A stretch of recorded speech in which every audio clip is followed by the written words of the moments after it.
लोकसभा चुनाव के दूसरे चरण में भी 2019 के चुनाव के मुकाबले कम वोटिंग हुई। लंबे वीकेंड और मौसम का असर दूसरे चरण में वोटिंग पर देखने को मिला। इस दौरान नॉर्थ ईस्ट के राज्यों में बम्पर वोटिंग देखी गई। वहीं महाराष्ट्र और उत्तर प्रदेश में मतदान सुस्त रहा।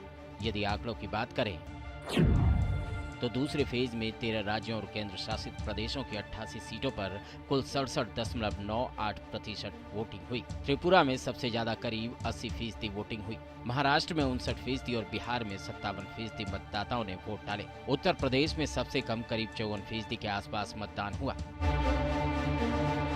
यदि राज्यवार आंकड़े देखें तो सबसे पहले बात करते हैं उत्तर प्रदेश की। यहाँ पहले फेज में 61.1% से ज्यादा वोटिंग हुई थी, जबकि दूसरे फेज में ये घटकर करीब 55% रह गई। 2019 के चुनाव में इन सीटों पर करीब 62.1% वोटिंग हुई थी। इस लिहाज से यूपी में अभी तक पिछले लोकसभा चुनाव के मुकाबले कम वोटिंग हुई है।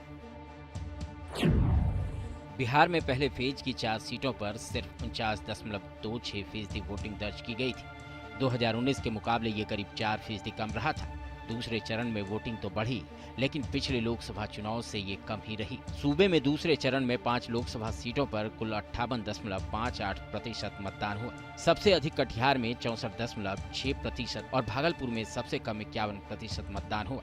2019 के लोकसभा चुनाव में इन सीटों पर 62.92% यानी करीब 63% मतदान हुआ था। अब करते हैं बात मध्य प्रदेश की। एमपी में पहले दौर में 66% से ज्यादा वोटिंग हुई थी। हालांकि 2019 के लोकसभा चुनाव के मुकाबले ये करीब 9% कम रहा था। दूसरे चरण में एमपी की 6 सीटों पर वोटिंग हुई। सूबे में मतदान का प्रतिशत इस चरण में घटा और ये करीब 58% रहा। 2019 के लोकसभा चुनाव में इन सीटों पर 67.8% वोटिंग हुई थी।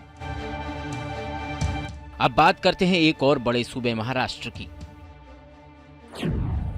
यहाँ पहले चरण में करीब 56% वोटिंग हुई थी। दूसरे चरण में ये बढ़कर करीब 60% हो गई। यानी महाराष्ट्र में दूसरे दौर में ज्यादा मतदाताओं ने अपने मताधिकार का इस्तेमाल किया। 2019 के लोकसभा चुनाव में महाराष्ट्र की इन सीटों पर करीब 62.8% मतदान हुआ था। इस लिहाज से इस बार मतदाताओं का रुझान घटा है। इसी तरह राजस्थान में इस फेज में 64% से ज्यादा वोटिंग हुई। 2019 के लोकसभा चुनाव में यहाँ 68.4% वोटिंग हुई थी। इस लिहाज से राजस्थान में वोटर टर्नआउट 4% से भी ज्यादा घटा है। ये सभी राजनीतिक दलों के लिए चिंता की बात है कि मताधिकार का इस्तेमाल करने लोग घरों से कम क्यों निकले। पहले माना जाता था कि कम मतदान का मतलब सत्ताधारी दल से जनता की नाराजगी है, लेकिन पिछले कुछ चुनाव में कम मतदान प्रतिशत के बावजूद कई बार सत्ताधारी दल की वापसी देखी गई है। कम मतदान से कई बार सत्ताधारी दल को नुकसान होता है तो कई बार फायदा होता भी देखा गया है। खासकर इस बार भीषण गर्मी और कई जगहों पर 40 डिग्री से ज्यादा तापमान भी इसके पीछे वजह हो सकते हैं। खुद पीएम मोदी कई रैलियों में लोगों से ज्यादा तादाद में मतदान की अपील करते दिखाई पड़े। पहले मतदान फिर जलपान, ये घर घर जाकर आग्रह करना है।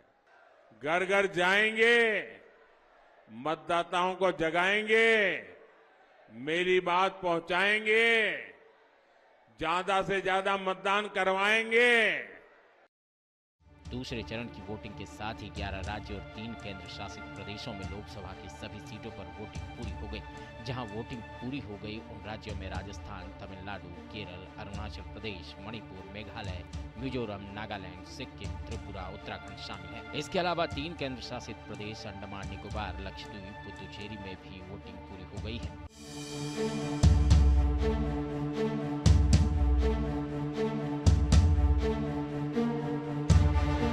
लोकसभा चुनाव के दूसरे चरण में भी 2019 के चुनाव के मुकाबले कम वोटिंग हुई। लंबे वीकेंड और मौसम का असर दूसरे चरण में वोटिंग पर देखने को मिला। इस दौरान नॉर्थ ईस्ट के राज्यों में बम्पर वोटिंग देखी गई। वहीं महाराष्ट्र और उत्तर प्रदेश में मतदान सुस्त रहा। यदि आंकड़ों की बात करें तो दूसरे फेज में 13 राज्यों और केंद्र शासित प्रदेशों की 88 सीटों पर कुल 67.98% वोटिंग हुई। त्रिपुरा में सबसे ज्यादा करीब 80% वोटिंग हुई।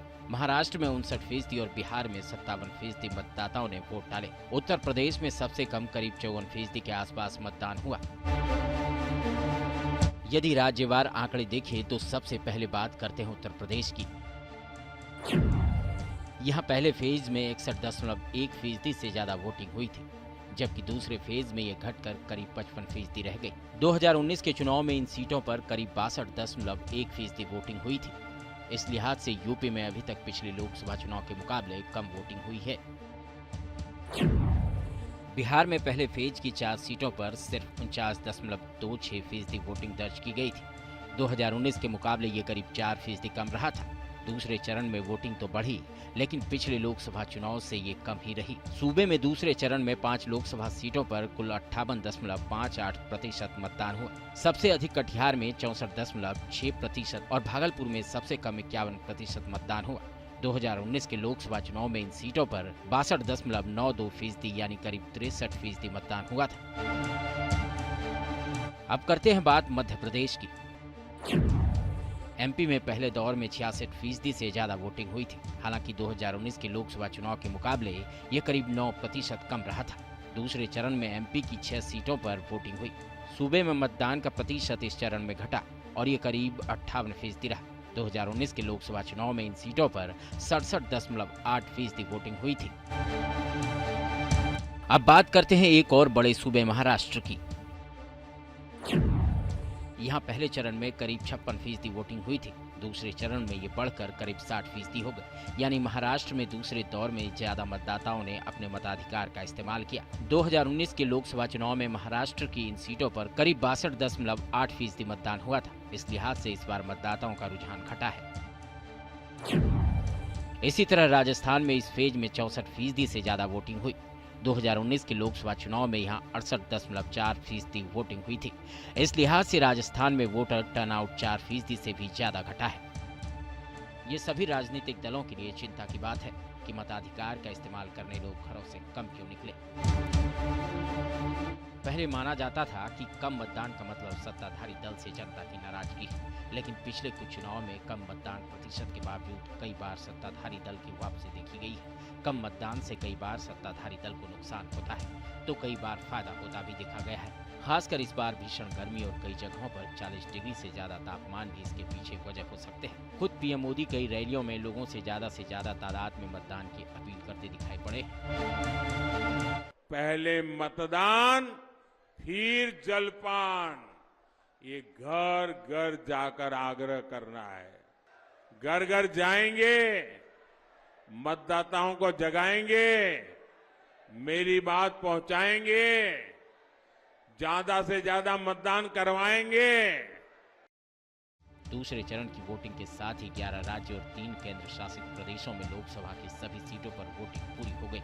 जहां वोटिंग पूरी हो गई उन राज्यों में राजस्थान, तमिलनाडु, केरल, अरुणाचल प्रदेश, मणिपुर, मेघालय, मिजोरम, नागालैंड, सिक्किम, त्रिपुरा, उत्तराखंड शामिल है। इसके अलावा 3 केंद्र शासित प्रदेश अंडमान निकोबार, लक्षद्वीप, पुदुचेरी में भी वोटिंग पूरी हो गई है। Team news nation.